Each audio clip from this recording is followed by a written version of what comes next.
Hace mucho tiempo, cuando los caminos eran de tierra y las casas se calentaban con leña, vivía una abuelita que no tenía casi nada, pero no conocía la palabra rendirse. No tenía marido sano, ni parientes que le tendieran la mano, ni un solo lujo que pudiera vender. Tenía 3 nietos con hambre, un esposo postrado y una casa que se caía a pedazos. Se llamaba Rosalía. No era fuerte de cuerpo, pero lo era de alma. No sabía leer, pero entendía la vida.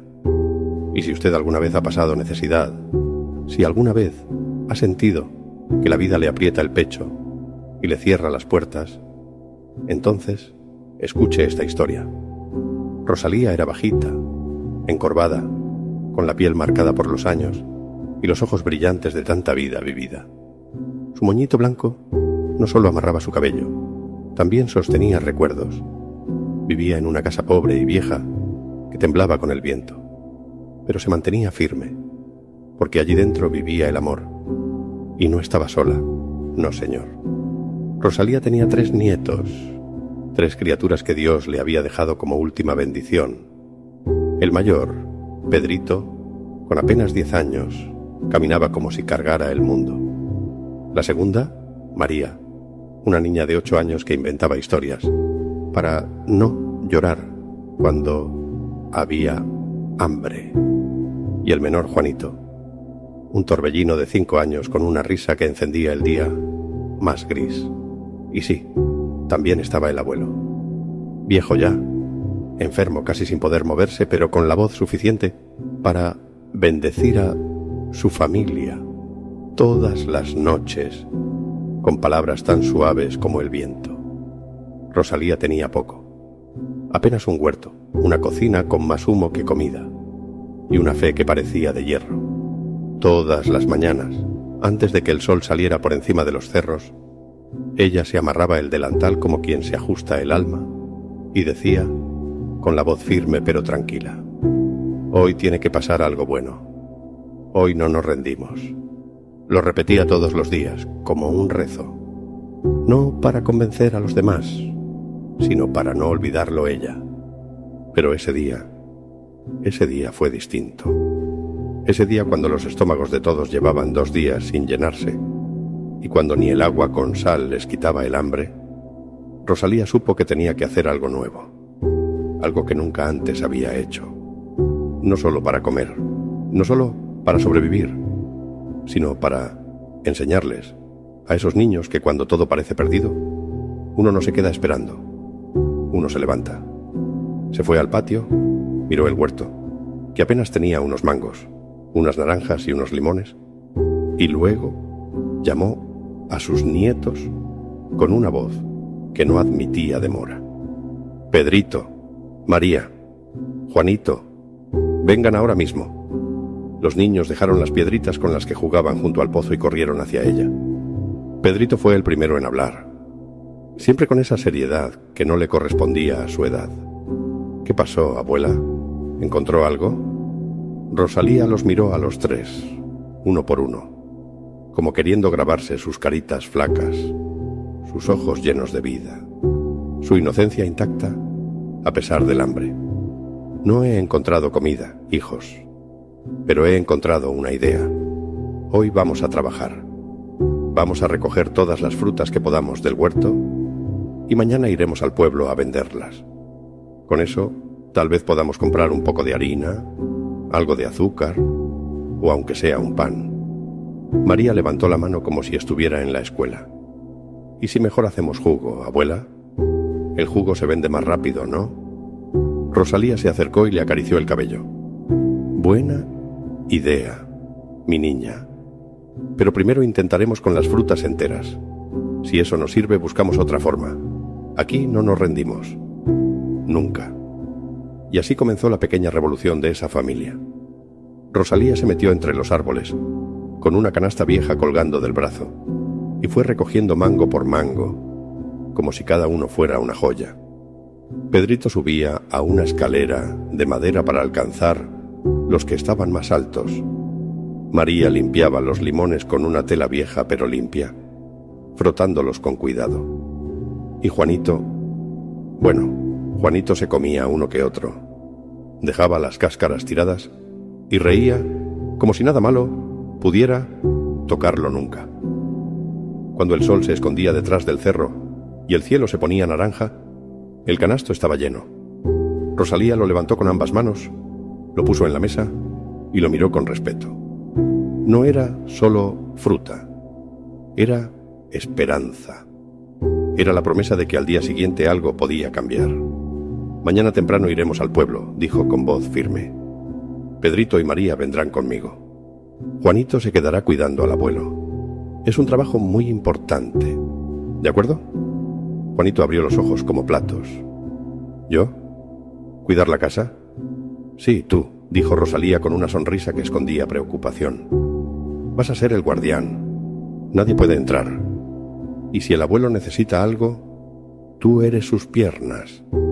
Juanito se enderezó. Se puso serio, como si acabara de recibir el nombramiento de general. Yo cuidaré todo, abuelita. Lo prometo. Esa noche no hubo cena, pero hubo algo más poderoso. Hubo propósito. Rosalía se sentó al lado de la cama del abuelo, le tomó la mano y le susurró: no sé qué nos espera mañana, pero no me voy a dejar vencer.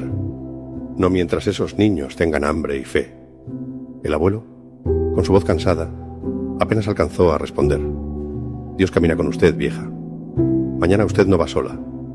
Y con eso, todos se fueron a dormir. Un sueño liviano, corto, pero lleno de una sola cosa: esperanza. Porque la abuela Rosalía no buscaba salvarse sola. Ella quería enseñarle a sus nietos que mientras uno tenga manos, alma y coraje, la vida todavía se puede cambiar. Antes de que el gallo cantara, antes de que los árboles soltaran su primer suspiro, la abuela Rosalía ya estaba despierta. Se había sentado un rato en el borde de su cama, escuchando el silencio de la casa. Ese silencio que uno aprende a entender. Un silencio que no es paz, sino espera. Como si la vida estuviera conteniendo el aliento. Se lavó el rostro con agua fría, se alisó la falda con las manos, se recogió el cabello blanco en su moñito y sin hacer ruido fue a despertar a Pedrito y a María. Arriba, mis niños. Hoy vamos al pueblo. Pedrito se levantó de un salto. María se frotó los ojos. No se quejaron. Sabían que ese día no era uno cualquiera. Juanito también se despertó, aunque no iba con ellos. «Ya se van». «Sí, mi amor», le respondió la abuela. «Tú te quedas cuidando al abuelo. Y cuida la casa también. Nadie entra, nadie toca nada. ¿Me entendiste?» Juanito asintió con fuerza, como si le hubieran dado una espada invisible. «Yo soy el guardián, abuelita. Aquí no pasa nada». Rosalía lo abrazó y le dio un beso en la frente. Luego fue al cuarto del abuelo, que ya estaba despierto, y le apretó la mano con ternura. «Deséenos suerte, viejo. Hoy es el primer paso». El abuelo sonrió débilmente. «Dios va delante de ustedes».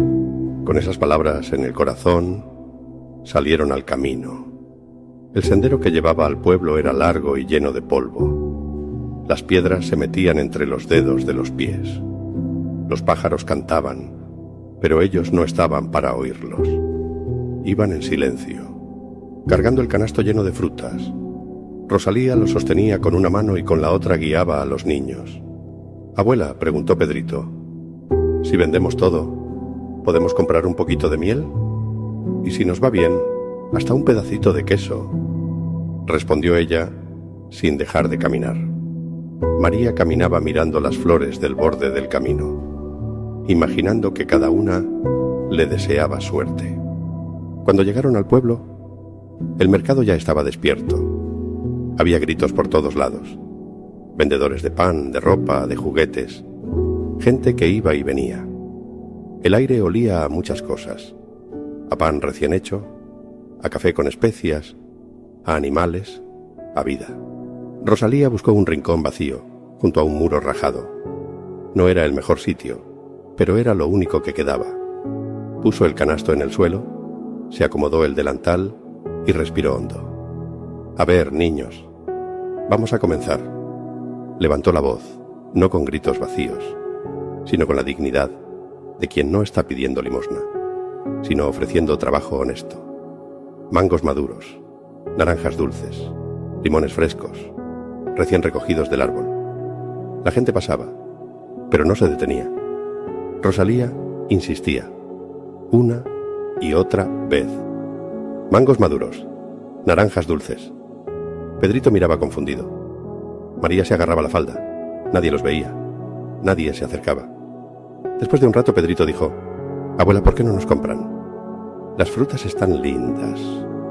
Huelen rico». Rosalía le puso una mano en el hombro y lo miró con cariño. Porque a veces la gente está tan apurada que no ve lo que tiene delante. No es culpa nuestra. Es que el mundo anda con prisa. María quiso ayudar. Se paró junto a la abuela y con su vocecita empezó a llamar también. «Frutas frescas, limoncitos jugosos, manguitos dulces». Rosalía sonrió. No por burla, sino porque ver a su nieta luchar le daba fuerza. Pero la realidad no cambiaba. Solo lograron vender 2 mangos. Un señor se los llevó, pero ni miró a los niños. Ya al final del día, con el sol cayendo y el canasto casi igual, Rosalía recogió todo con manos lentas. Tenía los ojos cansados, pero la voz firme. «Esto es solo el comienzo. Mañana intentamos otra cosa», dijo sin bajar la mirada. «¿Y si vendemos pan?», preguntó María con esperanza. «Pues intentémoslo», respondió la abuela con una sonrisa. Pero por dentro estaba triste. Así que fueron a comprar un poco de harina. Lo suficiente para hacer pan. No mucho, apenas lo justo. Volvieron a casa con las manos vacías, pero con la voluntad intacta. Esa noche, la cocina se volvió taller de sueños. Rosalía amasó como quien reza. Le echó harina, agua, sal y esperanza. Cada golpe contra la mesa era un golpe contra el abandono. «¿Podemos ayudar, abuela?», preguntó María.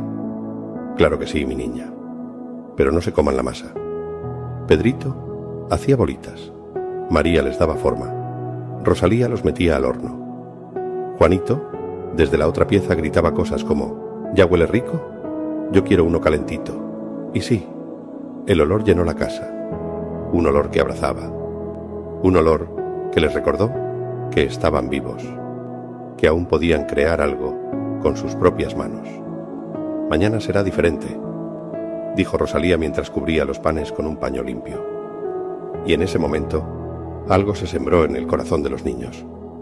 No esperanza vacía, sino la certeza de que mientras uno tenga fuerza para intentarlo, la historia no se ha terminado. Rosalía se fue a dormir tarde. Se sentó un momento al borde de su cama, como siempre. Miró el techo agrietado. Escuchó al abuelo respirar. «Si no se venden, volveré a intentar. Pero rendirme no». Y así terminó ese día. Con pan, pero sin certezas. Con fe, pero sin resultados. Pero sobre todo, con algo que no se puede comprar. Una abuela que, aunque no tenía nada, seguía dándole a sus nietos lo más valioso del mundo. Ejemplo. Al amanecer, cuando el cielo todavía estaba teñido de azul oscuro, Rosalía ya estaba despierta. Se vistió con su falda raída, empacó los panes aún tibios en el canasto y antes de salir, se detuvo junto a la cama de Juanito. Le dio un beso en la frente. «Hoy te toca ser el guardián, otra vez, mi amor». El niño, con los ojos medio abiertos, asintió con una sonrisa dormida. También encargó a sus otros nietos cuidar del abuelo y hacerle caso. Después se inclinó junto al lecho del abuelo, le apretó la mano y le susurró con ternura: «Hoy será diferente, viejo». El hombre, débil pero despierto, le respondió con una media sonrisa y una mirada que decía más que 1000 palabras. Rosalía salió al camino con paso firme. El aire fresco de la mañana le acariciaba el rostro, como si el mismo cielo quisiera decirle: «No te rindas». Al llegar al mercado, se colocó en el mismo rincón de siempre. Esta vez tenía pan recién horneado, calientito. hecho con amor y esperanza. Pan recién hecho, pan casero, pan con alma. Decía, con la voz clara. Algunas personas la miraban con curiosidad, otras simplemente pasaban. Nadie se detenía. El tiempo pasaba, el sol subía y el canasto seguía lleno.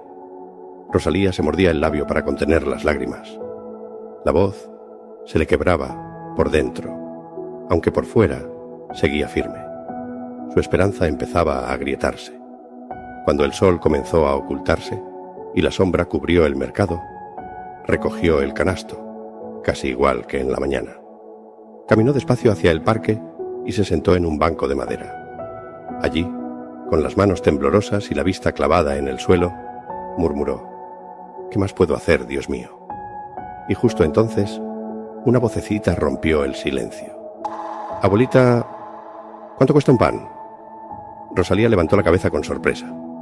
Frente a ella, un niño de cabello revuelto y mirada limpia la observaba. Su ropa estaba gastada, pero su sonrisa era luminosa. 2 centavos, hijo, respondió Rosalía con una voz suave, intentando sonar tranquila. El niño rebuscó en su bolsillo y sacó 2 moneditas. Se las dio con cuidado. Mi mamá dice que el pan casero es el mejor del mundo. Rosalía sonrió. Esta vez no fue solo con la boca. Sus ojos se humedecieron, pero no de tristeza, sino de gratitud. Ese niño, sin saberlo, acababa de recordarle por qué hacía todo aquello. Gracias, hijo. Que Dios te bendiga. El niño se fue brincando con su pan en la mano. Y Rosalía, sentada en aquel banco, sintió que algo había cambiado. No sabía qué, pero una chispa se encendió en su corazón. Esa noche volvió a casa sin dinero, pero con el alma encendida. Sus nietos la recibieron con abrazos. Se sentaron juntos, compartieron el pan que no se vendió, y mientras comían, Rosalía les habló con una sonrisa distinta. Hoy conocí a un niño que me recordó algo importante, les dijo. A veces, las cosas no salen como uno espera, pero siempre hay razones para seguir adelante. Pedrito, con su voz seria de niño mayor, dijo: ¿y si mañana probamos otra cosa, abuela? Podemos cantar, o contar historias, o hacer pan con formas bonitas. Rosalía soltó una carcajada. Una verdadera, la primera en días. Tal vez, Pedrito, tal vez mañana cantemos. Pero al día siguiente Rosalía hizo algo distinto. Ya no cargó frutas, tampoco pan. Esta vez salió con el corazón en la mano y la humildad en la voz. Caminó por las calles del pueblo, repitiendo suavemente: por favor, una moneda para una abuela que necesita ayudar a su familia. Pero fue como hablar al viento. La mayoría la ignoraba. Algunos la miraban con desprecio. Otros apuraban el paso. Rosalía luchó contra las lágrimas. En su mano solo había unas pocas monedas, nada más. El sol ya comenzaba a esconderse cuando, en una esquina, vio a otro mendigo. Era un hombre delgado, de barba larga, con la ropa rota y la mirada triste, pero amable. Buenas tardes, señora, dijo él con voz ronca pero educada. ¿Cómo le ha ido? No muy bien, respondió ella, con un suspiro. Apenas conseguí 1 centavo. El hombre la miró, serio, pero con ternura. Usted se ve como buena persona. Déjeme ayudarla de otra forma. Sacó de su bolsillo un papel arrugado, escribió una dirección y se lo dio. Vaya a este lugar. Dígale a la señora que vive allí que necesita trabajo. Dígale que yo la envié. Rosalía dudó, pero cuando uno ya ha perdido tanto, la esperanza es lo único que no se deja caer. Gracias, le dijo. Y sin mirar atrás, emprendió el camino. Llegó a la dirección.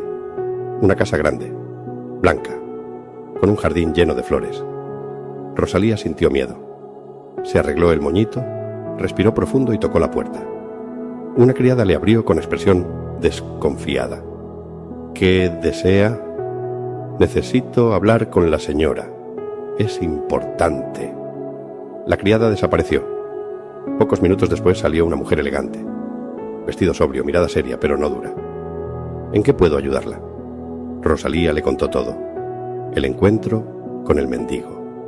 El papel, la dirección, Mientras hablaba miró al interior de la casa. Allí, en la pared del salón, colgaba un retrato. Se le heló el cuerpo. «¿Ese es el hombre que me envió?», exclamó señalando el cuadro. La mujer palideció. «Eso no puede ser», dijo casi sin voz. «Ese es mi hijo. Pero él murió hace 4 años». Rosalía no supo qué decir, no entendía. Pero lo sentía. Ese hombre del parque era él mismo. No había duda. La mujer, entre lágrimas, le pidió que pasara. Escuchó todo en silencio. Luego, con los ojos aún húmedos, dijo: «A partir de hoy, usted y sus nietos tendrán un lugar en esta casa. Aquí nunca les faltará pan, ni un techo». Y así fue. Desde aquel día la vida de Rosalía cambió. La gran casa, antes silenciosa, se llenó de risas, de aroma a pan de verdad y de juegos de niños. Rosalía trabajaba con el alma agradecida, y sus nietos corrían por el jardín como si hubieran nacido allí. Una noche la señora de la casa tuvo un sueño. En él su hijo fallecido se le apareció con una sonrisa suave. «Madre, gracias por ayudar a Rosalía. Por tu bondad, ahora puedo descansar en paz». Al despertar la mujer no lloró, solo sonrió, y entendió que a veces la vida se encarga de devolver la luz, incluso desde el más allá. Y así, Rosalía, la viejecita que nunca se rindió, encontró un nuevo. Hace muchos años, un pueblo entero estaba quebrándose por dentro. 2 años habían pasado sin una sola gota de lluvia. El río, que antes alimentaba los campos, se había convertido en una grieta polvorienta. Los pozos daban barro. Las tinajas estaban vacías. Y lo peor no era eso. Lo peor era que la gente ya no lloraba, porque ya no les quedaban ni lágrimas. Las cosechas murieron con el primer verano seco. Los animales cayeron uno por uno. Las vacas quedaron tendidas sobre la tierra dura, con la lengua afuera y los ojos sin brillo. Los niños dejaron de correr. Las madres ya no cantaban. Y los hombres caminaban por el pueblo como si buscaran una excusa para no rendirse. Pero en el fondo ya estaban rendidos. Todos lo sabían. Cada tarde algunos se reunían en la capilla, que ya tenía el techo roto y las bancas polvorientas. Se arrodillaban, decían palabras al aire. Rogaban a un cielo mudo. «¿Dónde estás, Señor? ¿Qué hicimos para merecer esto? ¿Nos olvidaste?». Y otros ni eso. Otros solo mascaban silencio, o masticaban tierra como si aún eso calmara el hambre. En medio de esa tristeza vivía un niño.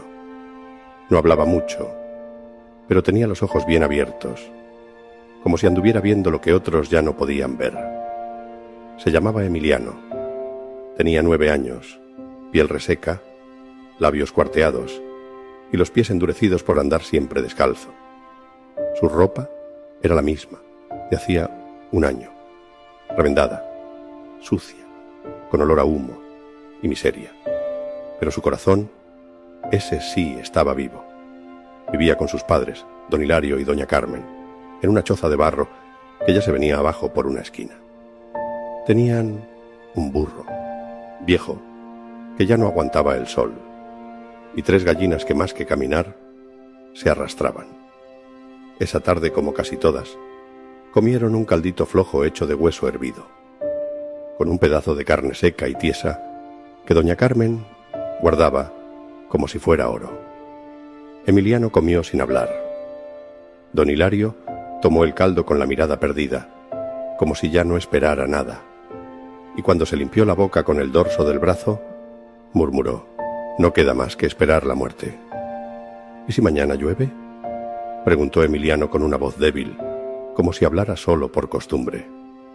«No va a llover, hijo. El cielo ya nos cerró la puerta», dijo su padre sin alzar la mirada. Doña Carmen no dijo nada. Solo acarició la cabeza de su hijo y bajó los ojos. Emiliano tampoco insistió. Pero esa noche no durmió. Solo escuchó los grillos, el suspiro del burro amarrado y el viento seco que rozaba la choza como un lamento. Al amanecer, se levantó sin hacer ruido. Se lavó la cara con un trapo húmedo, Se echó tierra en los pies y se fue solo, rumbo al cerro. Subió lento, con el sol ya empezando a pegar. Las piedras le raspaban las plantas. El polvo se le pegaba en las piernas y el sudor le bajaba por la espalda flaca. No llevaba ni agua ni pan. Solo llevaba la fe. Llegó hasta una loma donde solía ir con su abuelo Gregorio, que había muerto el año anterior. Ahí, donde el viento parecía soplar distinto, se hincó en la tierra reseca.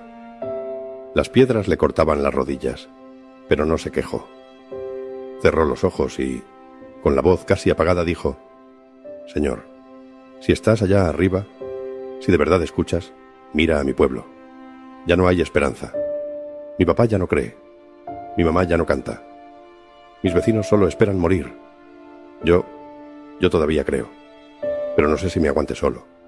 No sé cuánto más voy a poder creer». El viento le acarició el rostro, como si alguien invisible lo hubiera escuchado. No hubo trueno, no hubo luz, solo ese aire tibio y silencio. Regresó a casa sin fuerzas. Esa noche, su madre le dio otro poco de caldo. Solo agua con una cáscara de papa. Él no protestó. Comió en silencio. Se echó en el petate y cerró los ojos. Y entonces lo soñó. Soñó que estaba caminando por un campo inmenso. Todo era verde. El pasto le rozaba las piernas. Había flores, muchas, de todos colores. Los árboles eran altos y anchos, con sombra fresca. Y en medio, un río. Agua cristalina. Agua real. Agua viva. Emiliano lloró en el sueño, porque ya ni recordaba cómo se sentía ver agua limpia. Y entonces, una voz que no venía de afuera. Venía desde lo más profundo. «Emiliano». «¿Quién eres?», preguntó, con el corazón latiéndole en la garganta. «Soy el que escucha, aunque todos crean que no. Llévalos a este lugar». «¿A dónde?». «No sé el camino. Yo te lo mostraré.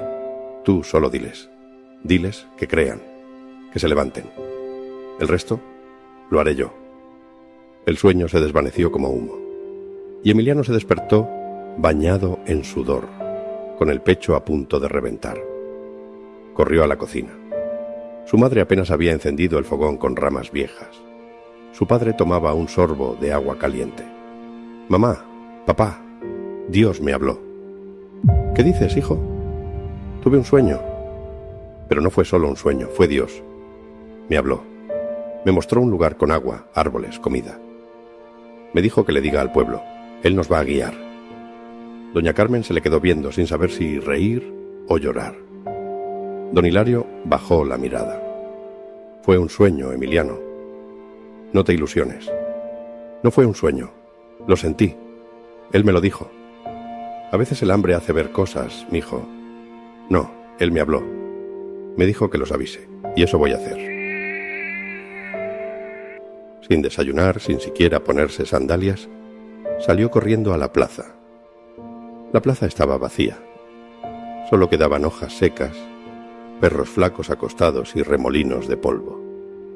Se subió a la fuente seca, la que antes rebosaba de agua fresca, y empezó a gritar con todas sus fuerzas: «¡Vecinos! ¡Escuchen! Dios me habló. Nos va a llevar a un lugar con agua. Él me lo mostró». Nadie salía. «Nos va a guiar. Él me habló. No estoy loco». Entonces unas caras asomaron por las puertas. Una anciana, unos niños, un hombre con la barba crecida. Se acercaron sin mucha esperanza. «¿Por qué a ti, niño?», dijo una mujer. «¿Qué tienes tú que no tengamos nosotros?». «Mentira. Dios ya no habla con nadie», gritó otro. «Eso es cosa de locos». «¿Y cómo sabemos que no estás jugando con nuestra miseria?». Emiliano se quedó en silencio. Lo miraban con ojos fríos, algunos con burla, otros con rabia. Y entonces, sin levantar la voz, dijo: «¿Y acaso tienen otra opción?». Hubo silencio. Nadie respondió. Nadie lo insultó después de eso. Solo se oyó el viento. Ese mismo viento seco y áspero pero que en ese momento parecía escuchar. Don Anselmo, el más viejo del pueblo, salió, caminando con su bastón. Tenía la espalda doblada, los ojos apagados, pero la voz firme. Yo prefiero morir caminando con esperanza, que pudriéndome aquí, esperando la nada. Emiliano tragó saliva, lo miró y dijo: yo ya les avisé. El que quiera creer, que se prepare. Él no nos ha olvidado. Y sin más se fue a su casa. Esa noche cenaron carne seca solo para engañar el hambre. Luego doña Carmen abrazó a Emiliano fuerte, dando las buenas noches. Don Hilario no habló. Solo se quedó sentado fuera de la choza, mirando el horizonte como si buscara un recuerdo. Emiliano intentó dormir, pero el calor lo apretaba y su mente no lo dejaba. Se quedó en vela, con los ojos clavados en el techo de cañas. Cuando por fin cerró los ojos, el sueño volvió, más nítido que nunca. Todo estaba blanco, pero no era vacío. Era luz, paz. Emiliano caminaba por un campo interminable, con pasto suave bajo los pies. Y entonces, sin anunciarse, la voz, la misma de antes, esa que no se olvida jamás. Hiciste bien, hijo mío. Ellos escucharon. Pero no todos, señor. A ellos los guiarás. No estarás solo. ¿Cómo sabré a dónde ir? Te enviaré una señal. Una ovejita blanca. Síguela. No la cuestiones. No la pierdas. Donde camine, ustedes caminan. Donde se detenga, descansan. Cuando se pierdan, ella sabrá. Emiliano quiso preguntar más, pero se despertó. El cielo ya clareaba. El viento estaba más caliente que de costumbre. Y frente a la puerta de la choza, ahí estaba, la ovejita. Pequeña, tranquila, de lana blanca y mirada extraña. No parecía un animal, parecía alguien. Y estaba ahí, esperando. Mamá, papá, vengan. Doña Carmen salió primero.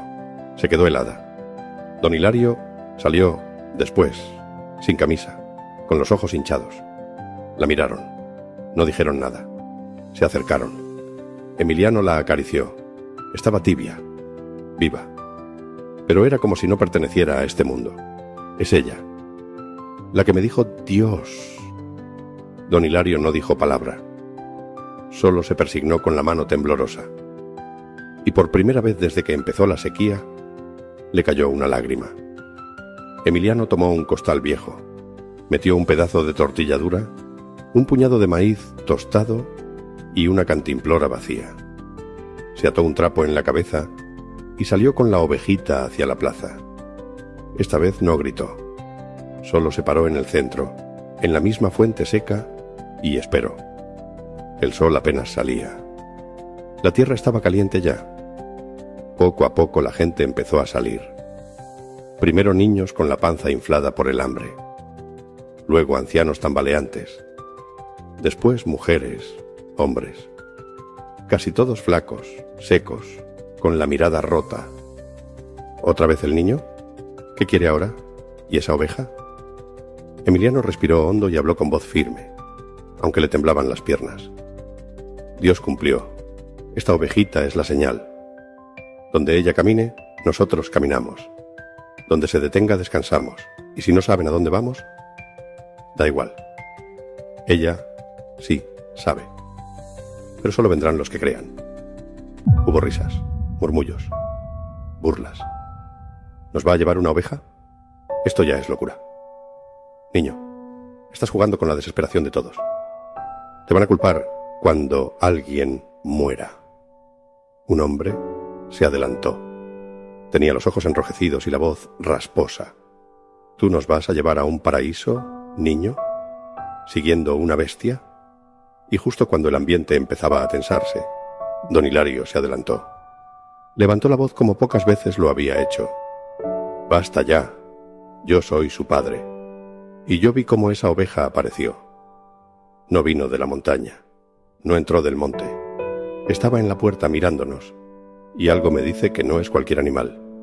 Yo ya no sé en qué creo, pero esto es real, y nosotros vamos a ir.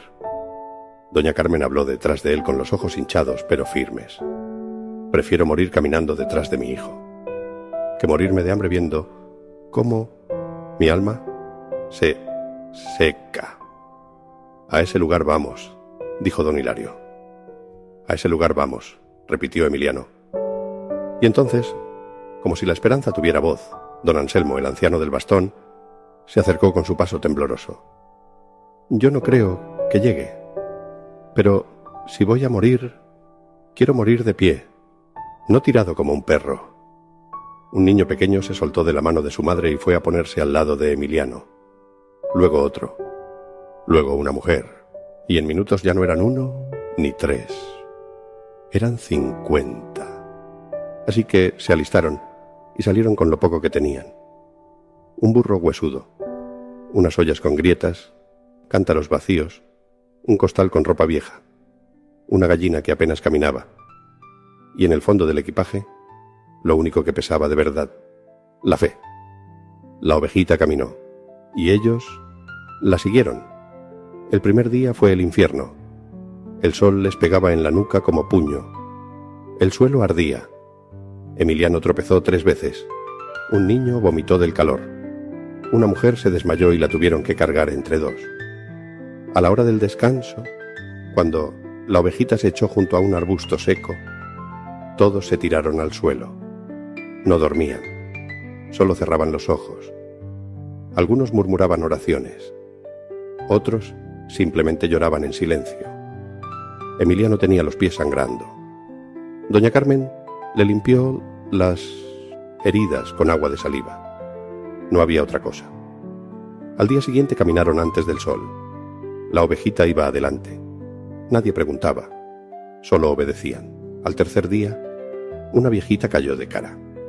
Murió sin decir una palabra. La cubrieron con un costal y la dejaron bajo una piedra. Siguieron. Al 5.º día, don Anselmo se detuvo. No podía más. Se sentó en una roca. Lo miraron todos. Emiliano se le acercó. Sigue, por favor. Ya no me da el cuerpo, hijo. Pero escúchame bien. Sigue tú. Aunque mueras. Sigue. Y entonces se recostó en la sombra. Sonrió. Y murió con los ojos abiertos mirando al cielo. Ese día nadie habló, solo caminaron. Con los dientes apretados, con la lengua seca, con el alma pesada. Pero caminaron. Porque algo les decía que no podían parar. Que si ya habían llegado tan lejos, no podían volver atrás. Esa noche, Emiliano se durmió llorando. Tenía el estómago vacío. Tenía fiebre. Soñó que el cielo se abría. Pero al despertar, el cielo seguía seco.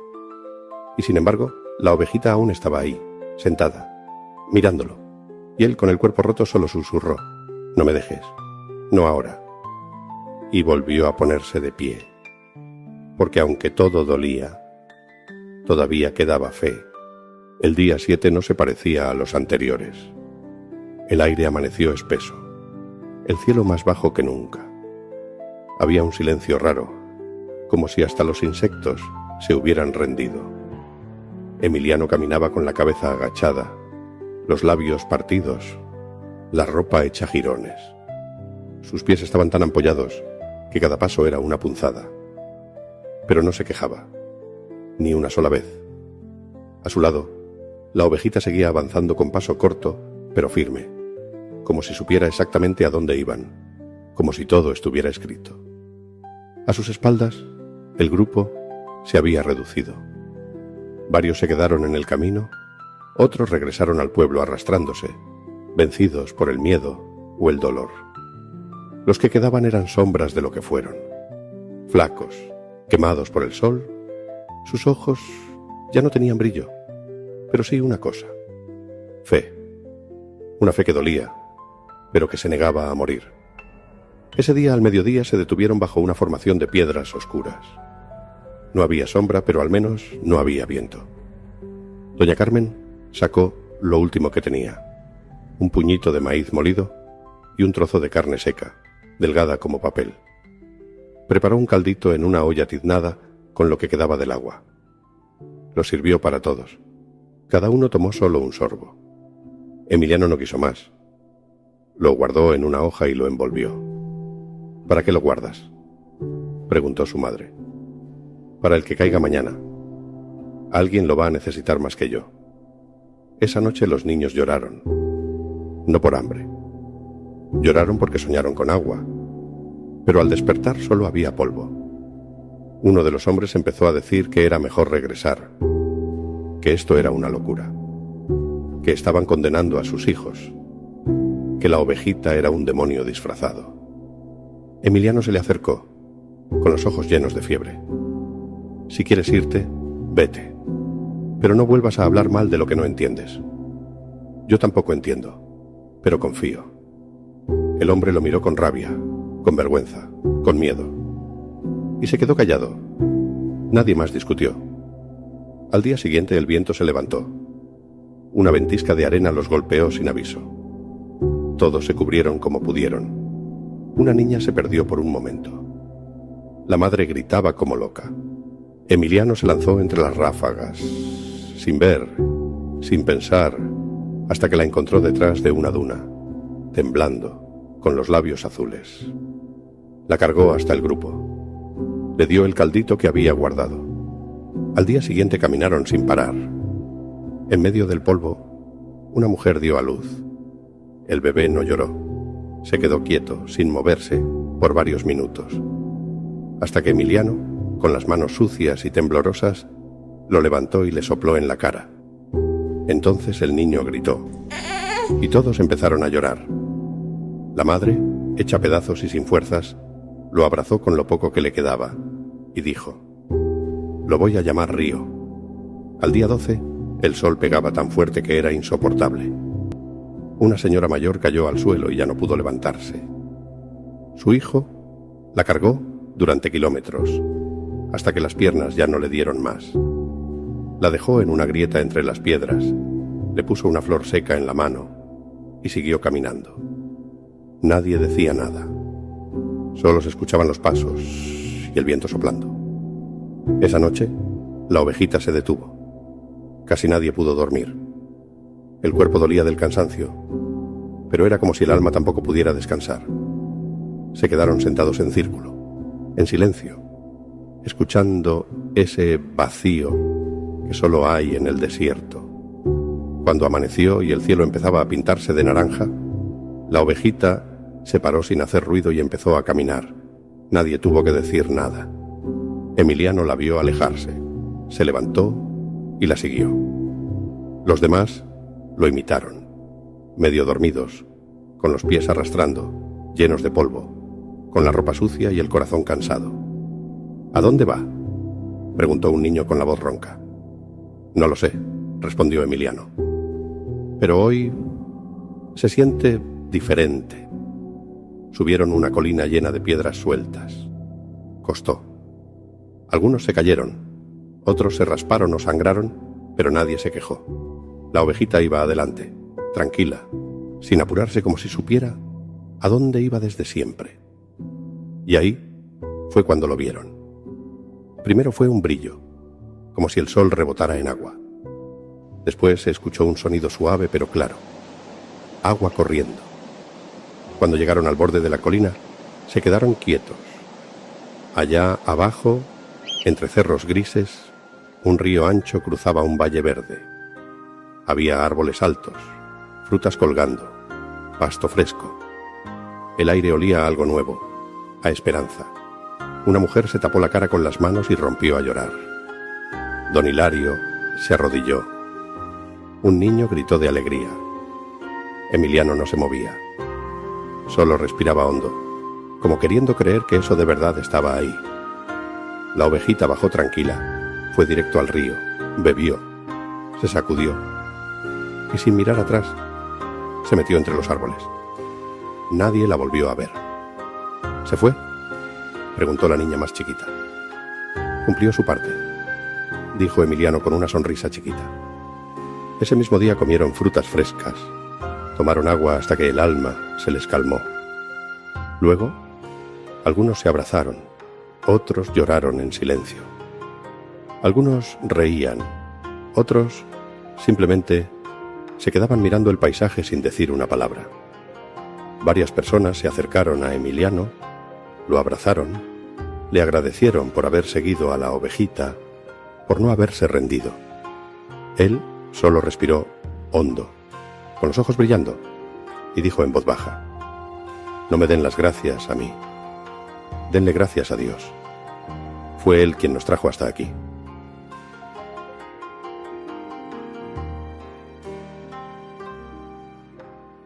La boda que terminó en desgracia sucedió allá por Hermosillo, en un rancho grande y famoso, llamado El Mezquite Dorado, donde vivía un hombre de mucho poder, don Ramiro. Don Ramiro era un hacendado de los de antes, de esos que usaban sombrero, hasta para dormir. Su esposa, doña Esther, era igual de altiva. Iban a misa cada domingo. Rezaban antes de comer, hablaban de Dios a toda hora, pero de corazón no tenían mucho. Ayudaban a los pobres, sí, pero de lejos. Les daban algo cuando les sobraba, pero jamás les abrían la puerta de la casa, porque según ellos, una cosa era la caridad y otra, muy distinta, era mezclar la pobreza con la sangre. Un día se supo en todo el pueblo que el hijo de esos dos, un tal Julián, se iba a casar. El alboroto fue grande. El rancho se preparó como si fuera a llegar el presidente de la República. Trajeron flores desde la ciudad, mataron vacas, destaparon tinajas de vino, hirvieron frijoles con manteca y asaron cabritos enteros en hornos de barro. Se prepararon tortillas gruesas, queso fresco, arroz de color y dulces de leche y de calabaza. Se decía que mataron 12 vacas solo para el banquete. 12. Eso no lo hace ni un rey. La noticia corrió por los caminos polvorientos y llegaron invitados desde muy lejos. Otros, hacendados, comerciantes, con sombreros nuevos, mujeres perfumadas con vestidos largos, todos luciendo sus mejores alhajas, sus botas boleadas y sus bigotes bien peinados. Pero los que vivían al otro lado del río, esos no fueron invitados. Eran los jornaleros, los campesinos humildes, las viudas y los niños que apenas tenían para comer. Miraban la fiesta desde la distancia, entre los arbustos y la polvareda, viendo cómo se servía la comida en exceso, cómo los platos quedaban por la mitad, cómo la risa de los ricos rebotaba entre las paredes del rancho, mientras ellos masticaban aire y aguantaban el hambre en silencio. El altar brillaba con flores rojas, blancas y amarillas. El aire olía a leña quemada y carne cocida. El sol ya bajaba cuando ocurrió lo que nadie esperaba. Por el camino de tierra, entre las sombras largas de la tarde, apareció un viejo. Caminaba solo, arrastrando los pies, con un bastón de madera en la mano y un zarape viejo sobre los hombros. Su cabello era blanco como la ceniza, su rostro lleno de arrugas profundas como los surcos del campo, y sus ojos eran oscuros, pero vivos. Parecía que lo habían visto todo y aún no lo contaban. Nadie lo conocía. Nadie sabía de dónde venía. No traía caballo ni carreta, solo sus pies, su bastón y su silencio. Caminó entre la gente sin decir palabra. Y lo más extraño fue que todos se hicieron a un lado, como si algo dentro de ellos supiera que no debían detenerlo. El viejo llegó hasta el altar, miró alrededor y se sentó justo en la silla más adornada de todas. Esa silla estaba reservada para el invitado de honor, o como dijo don Ramiro, para Dios mismo, si se aparecía. Y ese viejo, sin pedir permiso, se sentó. Tomó un pedazo de pan, lo partió con lentitud y se lo llevó a la boca con calma, como quien no tiene prisa porque sabe lo que viene.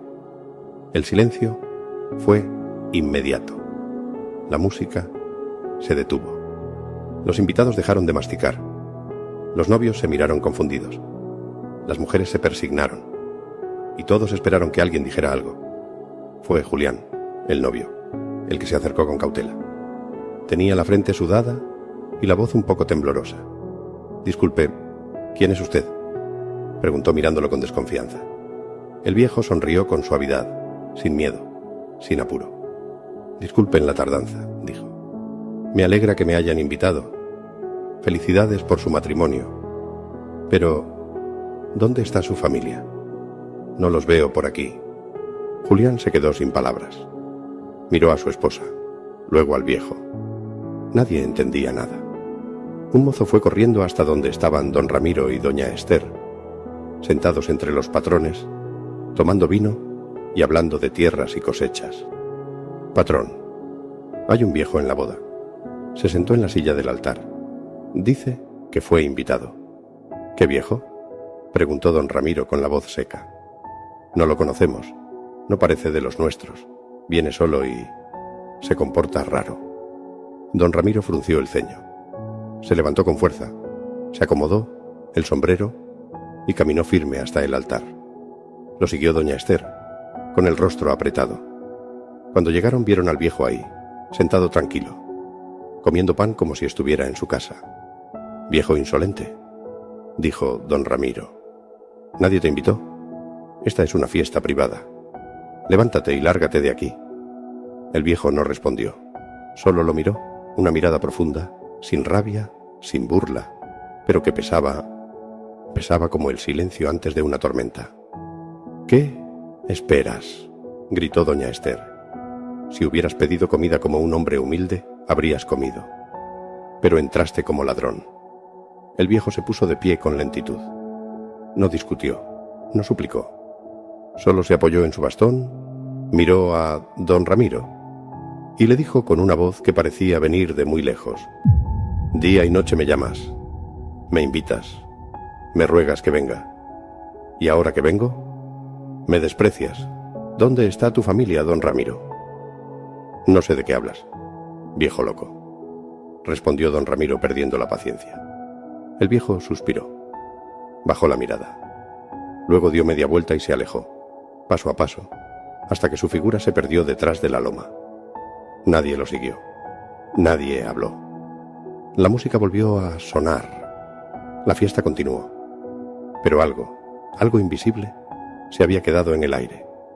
Un frío repentino, un susurro que nadie escuchó, pero todos sintieron. Como si algo importante se hubiera ido. O como si algo terrible estuviera por llegar.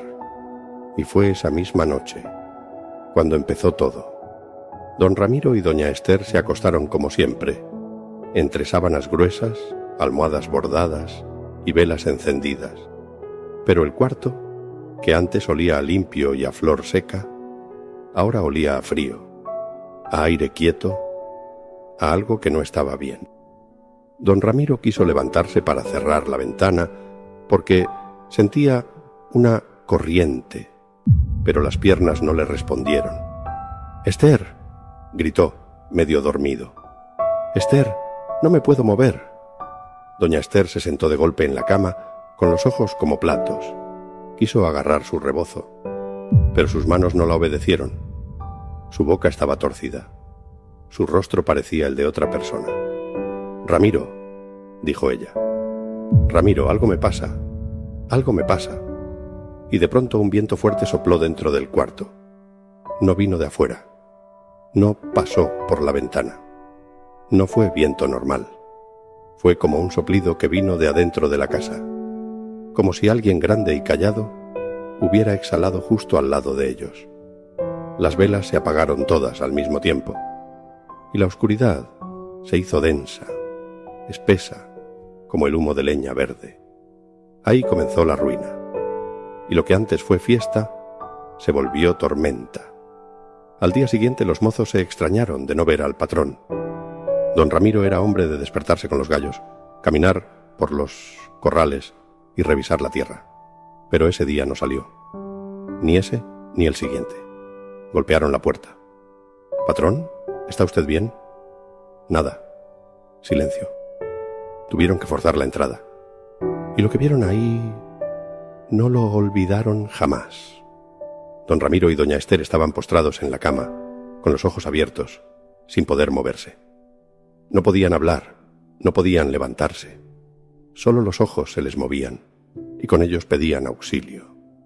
Era como si el cuerpo se les hubiera apagado, pero el alma seguía ahí adentro, gritando sin voz. Mandaron traer al curandero del pueblo, un viejo sabio que sabía de plantas, de rezos y de males de aire.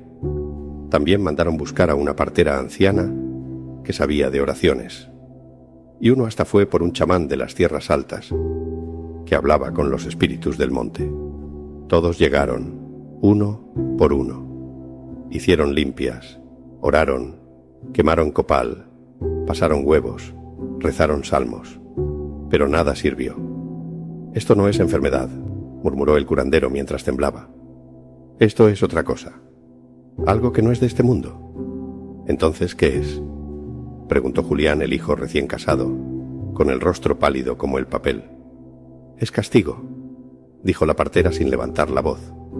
«Y no fue solo eso, hijo. Eso fue solo el principio, porque lo que siguió fue como una lluvia de desgracias, una tras otra, como piedras cayendo del cielo. Primero fueron las vacas, 3, luego 5, luego 10. Empezaron a morir sin razón. Se caían en medio del corral, con los ojos abiertos y sin herida.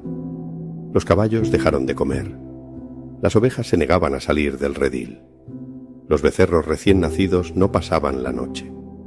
A la mañana siguiente amanecían tiesos, con la lengua fuera y la mirada en el vacío. «Patrón, los animales están raros», decía un mozo. «No quieren moverse, no comen. Se nos están muriendo todos. El maíz se pudrió en las trojas. Las semillas se llenaron de gusanos. El arroz apestaba a podrido sin haber sido cocido. El queso se llenaba de hongos en una noche. El frijol se abría solo. El trigo que tanto orgullo les daba se puso negro, negro como la tierra maldita. Y lo peor, lo más terrible, fue el pozo. Ese pozo, que había dado agua durante generaciones, desde los tiempos del abuelo de don Ramiro, amaneció seco, completamente seco, como si alguien lo hubiera vaciado a propósito. Ni una gota quedaba, solo piedras y tierra rajada. Los trabajadores empezaron a irse, uno por uno. «Esto ya no es tierra de bendición», dijo uno. «No nos vamos a quedar a morir con los patrones», dijo otro. Y el rancho, que antes estaba lleno de vida, se volvió silencio. Solo quedaban Julián, los padres enfermos, y 2 criados que se quedaron por lástima, no por obligación. La esposa de Julián, la misma que bailó y rió en la boda, hizo su equipaje una mañana. «No me voy a quedar aquí a ver cómo nos consume la miseria», le dijo a Julián. «Que Dios te cuide». Y se fue, sin mirar atrás. Julián se quedó solo, mirando a sus padres postrados, oyendo el chillido de los gallinazos sobrevolando el rancho vacío, como si esperaran que alguien muriera pronto. Los otros hacendados, los vecinos ricos que comieron en la boda, empezaron a murmurar. «¿Viste lo que pasó en el mezquite dorado? Dicen que don Ramiro está como piedra, que ni los dedos mueve. Se lo tenían bien merecido. Tanto orgullo solo trae ruina». La tierra ya no florecía. Las flores se secaban sin abrir. La hierba se volvía ceniza. La sombra de los árboles ya no era fresca, sino amarga. Y mientras todo eso pasaba, los pobres del otro lado del río, esos que miraron la boda desde lejos, lo observaban en silencio. No con burla, no con venganza, solo con esos ojos tristes de la gente que ya ha visto muchas injusticias. Pasó un mes, y el rancho ya no era rancho. Era un cascarón vacío, sin canto de gallos, sin relinchos, sin vida.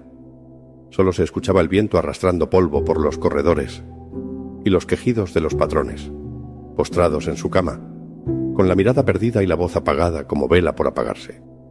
Julián seguía ahí, cuidando a sus padres, pero cada día era más delgado, más callado. Comía poco, hablaba menos, dormía casi nada. Caminaba por el rancho como alma sin rumbo. Y fue entonces, en medio de ese silencio que ya pesaba como costal de piedras, que ocurrió algo que nadie esperaba. Una mañana, bien temprano, cuando el sol apenas asomaba su cara por el cerro, comenzaron a llegar los pobres. Sí, los mismos pobres que no fueron invitados, los mismos que se quedaron viendo la fiesta desde el río, con el estómago vacío y los hijos descalzos. Llegaron caminando, lentos, callados, pero con los ojos firmes. Uno de ellos, un hombre flaco con sombrero viejo y manos llenas de tierra, se acercó a la puerta de la casa grande. Tocó con los nudillos. Julián salió. Tenía ojeras y barba descuidada. No esperaba a nadie. «Patrón», dijo el hombre, «qué pena lo que les ha pasado. Nosotros no tenemos mucho, pero traemos un poco de ayuda». Dejó en el suelo un costal de maíz. Otro dejó un racimo de plátanos verdes. Una viejita dejó 3 huevos envueltos en un pañuelo. Un niño cargó un jarro con agua limpia, recién sacada del manantial. Y uno más dejó un puñado de frijoles, negros, chiquitos, pero con olor a esperanza. Doña Esther los miraba desde la ventana. Tenía los ojos llenos de lágrimas. Por primera vez, esas lágrimas no eran de miedo, ni de rabia. Eran de vergüenza. «Nosotros nunca los ayudamos como debimos», susurró temblando. «Les dimos sobras cuando les dimos algo, y ustedes vienen ahora, sin que se los pidamos, sin que les debamos nada». Pero los pobres no se ofendieron, no se burlaron, no dijeron «se lo merecen». Solo bajaron la cabeza con humildad y uno de ellos respondió: «El pasado ya se fue, patrona. El que guarda rencor se envenena solo. Pida perdón si le nace y empiece de nuevo». Cuando se fueron, don Ramiro rompió a llorar. No gritó, no se quejó. Lloró callado, con la cara cubierta, como llora el hombre que por fin entiende. Sentía en el pecho un peso que no venía del castigo, ni de la enfermedad.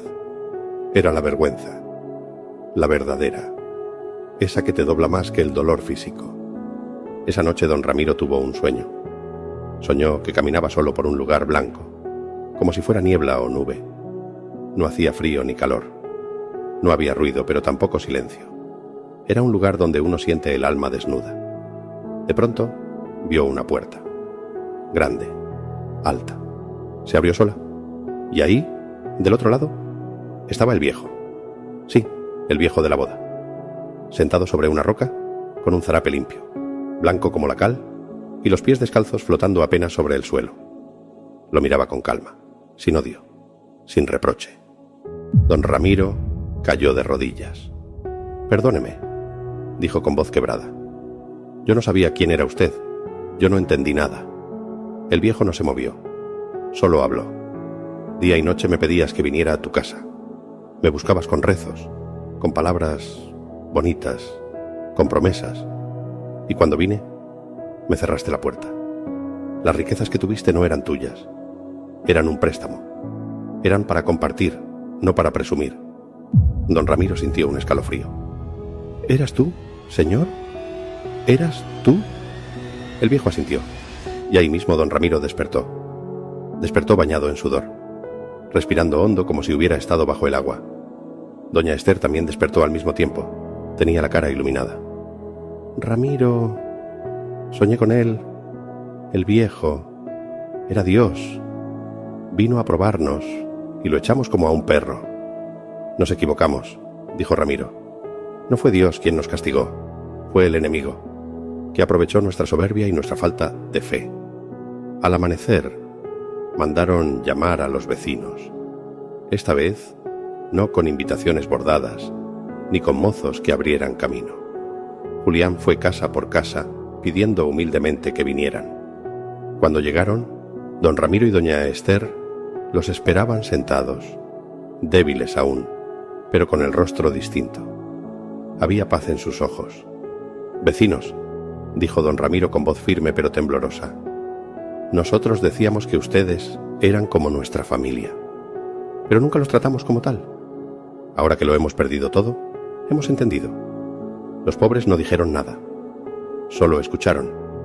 Y por eso, continuó él, queremos entregarles nuestras tierras, no todas para uno, cada quien un pedazo, para que si nosotros no supimos sembrar bien el alma, por lo menos otros puedan hacerlo con las manos. Hubo silencio. Algunos se persignaron, otros lloraron. Uno preguntó: ¿habla usted en serio, patrón? Más en serio que nunca. No quiero morirme sin hacer lo correcto. Pasó un año, y poco a poco el mezquite dorado volvió a florecer, pero esta vez para todos. Los campos verdes, los animales fuertes. El agua volvió al pozo. La risa volvió a sonar, pero ya no solo en la casa grande, sino también en las chozas, en los surcos, en los patios. Y don Ramiro y doña Esther vivieron sus últimos años acompañados, con buena salud, queridos, humildes. Y cuando murieron no murieron solos, murieron rodeados de la gente que los perdonó, porque entendieron al fin que las riquezas se van, pero la gratitud y la humildad, esas se quedan para siempre. El zapatero que humilló a los ladrones. Tobías era un zapatero humilde y vivía en un pueblito con su perro Milo. Una mañana se levantó, miró la olla vacía, vio a Milo con los ojos tristes y dijo: así ya no se puede, Milo. Aquí ya no hay nada que hacer.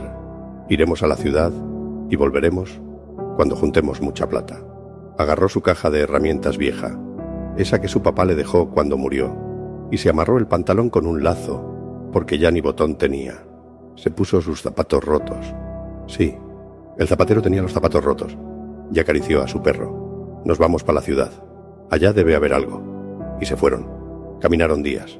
Sol, viento, piedras, de todo. Dormían debajo de los árboles, y cuando no había árbol, dormían mirando las estrellas. Pero Tobías nunca se quejó. Él solo decía: un día a la vez, Milo, un día a la vez.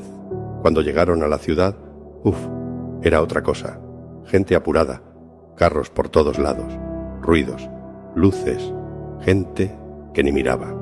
Y Tobías ahí con su cajita de herramientas colgada al hombro, caminando entre la bulla como un pez fuera del agua. Tocó puertas, ofreció su trabajo. Señora, ¿le arreglo sus zapatos? Señor, ¿le coso la suela? Y nadie le hacía caso. Uno hasta se burló. Zapatero, eso ya ni existe. Pero Tobías no se enojaba. No, bajaba la mirada y seguía, porque él sabía lo que valía. Y Milo siempre atrás, sin decir nada, solo mirándolo, con esos ojos que parecen entender. Hasta que un día, en una esquina del mercado, un viejito lo llamó. Oye tú, ¿sabes remendar esto? Y le mostró un zapato que parecía salido del infierno. Tobías lo agarró, lo revisó y dijo: sí, señor, se lo dejo como nuevo. Y lo hizo. Le metió aguja, hilo, suela, y el zapato quedó derechito. El viejito lo miró y dijo: caray, me lo dejaste mejor que nuevo. Y le pagó el doble, y lo recomendó. Y así empezó la cosa. Uno le mandó a otro, otro le mandó a otro. Y así, entre una suela y otra, Tobías empezó a juntar unas monedas, poquitas, pero suyas. No gastaba nada, solo lo justo para una sopita o un pan. Lo demás lo guardaba en una bolsita de tela que se amarraba por dentro del pantalón, pegada a la pierna. Ahí, bien escondido. Aquí no me lo quita nadie, decía bajito. Y así después de semanas pudo comprarse un burrito. No era un burro bonito ni gordo, pero caminaba firme, y eso era suficiente. Le puso de nombre Toto. Y un día, mirando a Milo y al burro, dijo: bueno, ya es hora de volver al pueblo, pero esta vez con algo para mostrar. Amarró su caja de herramientas al lomo de Toto, agarró su morral, su perro, y partieron. El camino era el mismo, pero Tobías no. Ahora andaba con el pecho derecho. Sabía que lo había logrado con trabajo, sin robarle a nadie. Pero una mañana, cuando ya estaban por cruzar un sendero con árboles a los lados, vio unas ropas viejas abandonadas en el camino y pensó: Quizá hay bandidos que le quitan todo al que pasa solo. Y pensó rápido. Sacó una moneda de oro, la única que no estaba en la bolsa escondida. La amarró con un hilo fino al cuello del burro, entre los pelos, donde casi no se veía. «A ver si pican», murmuró, y siguió caminando. Poco rato después, Milo gruñó bajito. El burro se detuvo, y ¡zas!, salieron 3 hombres de entre los árboles, sucios, con los ojos feos, cuchillos colgando y sonrisas de rateros. Uno dijo: «Hey, viejo, ¿qué llevas ahí?» Tobías los miró. No tembló. Dijo: «Herramientas y un burro especial». «¿Especial cómo?», preguntó otro ya sacando el cuchillo. Y Tobías, serio, caminó hacia el burro y sacó la moneda del cuello. «Este burro da una moneda de oro cada mañana». Los hombres se rieron. «Viejo loco». Pero uno agarró la moneda, la mordió y era real. Los ojos se les encendieron. «Te lo compramos, 50 monedas». Tobías se hizo el que pensaba. Puso cara de tristeza. Miró al burro. Le acarició el cuello. «Bueno, pero cuídenlo. Si se pone nervioso ya no da nada». Y le dieron las monedas. Tobías las metió en su bolsa escondida, debajo del pantalón, sin que lo notaran. Le dio un golpecito al burro, lo miró por última vez y se fue con Milo, caminando despacio. Los ladrones estaban felices, cantaban, reían, ya se veían ricos. Pero esa noche iban a descubrir que el burro no tenía oro, ni magia, ni nada. Esa noche los bandidos hicieron fiesta, encendieron fogata, cocinaron lo poquito que tenían y hasta brindaron con un vino barato que les había quedado. «Mañana empieza la buena vida», decía uno. «Este burro nos va a hacer ricos», decía el otro mientras le acariciaba el lomo al pobre animal. El tercero ya estaba contando cuántas monedas tendría en una semana. Y el burro nomás los miraba, calladito, como quien sabe lo que se viene. Amaneció, y los 3 se levantaron más temprano que nunca. Se acercaron al burro, con los ojos abiertos como platos, esperando que cayera la moneda. Y nada, compadre. Ni chispa de oro, ni brillo. El burro nomás bostezó, se sacudió el polvo y siguió comiendo pasto seco. «Tal vez está nervioso», dijo uno. «Capaz se tiene que acostumbrar», dijo el otro. Esperaron todo el día. Le hablaron bonito, le ofrecieron pan. Nada. Al día siguiente igual. Y el otro también. Hasta que ya no hubo más excusas. El burro no daba oro. Era nomás un burro común y corriente. Entonces les cayó la verdad encima como un balde de agua fría. El zapatero los había engañado.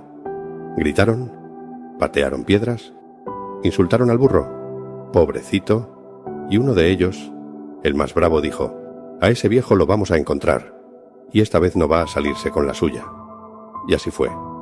Agarraron sus mochilas, sus cuchillos, y se fueron buscando rastro por rastro, preguntando en pueblitos, en caminos, en puestos de comida. Y después de unos días, lo encontraron. Tobías estaba descansando bajo un árbol, con Milo acostado a su lado, y una sonrisa chiquita en la cara. Parecía que estaba soñando con pan caliente o con su tierra. Pero apenas lo vieron, lo rodearon. «Zapatero mentiroso», gritó uno, «nos robaste con ese burro». Tobías se levantó despacito, se sacudió el polvo de los hombros y dijo: «¿Robar? Yo les dije que el burro daba monedas y estaba tranquilo. Capaz lo maltrataron». Los ladrones ya no querían excusas. Estaban calientes, rojos de rabia. Y cuando ya se le iban a tirar encima, uno de ellos miró al perro. «¿Y ese perro? Ese sí que es raro. ¿También tiene magia?» Tobías bajó la mirada y dijo: «No es mágico, pero es especial. Donde yo esté, él llega. Siempre regresa a mí. No importa dónde lo lleven». «Ajá», dijo el otro. «Te lo compramos también. Pero si vuelve, te buscamos y te quitamos hasta la sonrisa». Y Tobías, tranquilito, dijo: «Está bien». Le dieron unas monedas más, como 30, y se llevaron a Milo, amarrado con una soga, Esta vez lo encerraron en una cabaña hecha con palos y clavos, bien reforzada. Le pusieron comida, agua, todo. Si este perro se escapa, es verdad lo que dijo el viejo, murmuró uno. Pero lo que no sabían era que Milo no era cualquier perro. Era callado, sí, pero sabía lo que hacía. Y esa misma noche, cuando los tres dormían roncando como toros, Milo empezó a rascar la pared de la cabaña, poquito a poquito, con paciencia, sin hacer bulla, hasta que hizo un huequito y se escapó. Salió entre la maleza, corrió por el monte, entre ramas, guiado por el olfato. Volvió donde Tobías, como si nada. Y cuando llegó, Tobías lo vio venir, se agachó y lo abrazó. «Buen chico», le susurró. «Todavía falta la última». Porque, sí, todavía había una más. Los bandidos, ya llenos de rabia y vergüenza, no querían más monedas. Querían venganza. Y unos días después le tendieron una trampa a Tobías. Lo esperaron en un sendero angosto, entre árboles que tapaban el cielo. Y cuando lo vieron venir, lo rodearon. «Hasta aquí llegaste, viejo tramposo». Tobías levantó las manos. «¿Van a pegarle a un zapatero solo por usar la cabeza?» «Cállate», gritó uno. Y lo metieron en un saco grande de lino. «Lo vamos a tirar al río, a ver si también nada como pez». Lo cargaron entre dos y lo llevaron hasta un acantilado. Pero lo dejaron un momento en el suelo para buscar unas piedras con las que pensaban hundir el saco. Lo que no sabían era que Tobías ya estaba trabajando en su jugada final. Con los dientes, aflojó el nudo del saco. Salió sin hacer ruido. Metió piedras dentro del saco, muchas. Lo volvió a amarrar, lo dejó como estaba y se escondió detrás de unos arbustos. Poco después, los tres regresaron. ¿Listo? Y ¡zas! Tiraron el saco al río con fuerza. «Eso es lo que se gana por burlarse de nosotros», dijo uno. Y se fueron caminando, creyendo que lo habían matado. Pero Tobías desde lo alto ya estaba lejos, ya llegando a su pueblo, con Milo a un lado, y la sonrisa de quien sabe que ganó sin pelear, y sobre todo con el dinero que había ganado. Llegando a su pueblo, compró algunas cosas, ropas, alimentos y unos animales. Y días después, cuando pasó por un pueblito cercano, los bandidos lo vieron, con ropa nueva, con herramientas nuevas, con otro burro, con una carreta. «¿Y cómo es posible?», gritaron los ladrones. Y Tobías, sin apurarse, dijo: «Desde que caí al río, encontré joyas y oro. El fondo está lleno». Y los tres, sí, los tres se fueron corriendo al mismo acantilado, se amarraron piedras y se tiraron, buscando lo mismo. Tobías solo los miró desaparecer. Después acarició a Milo y dijo: «A veces no gana el más fuerte, gana el que piensa». Y se fue caminando tranquilo a su destino, más sabio, más rico, pero igual de sencillo.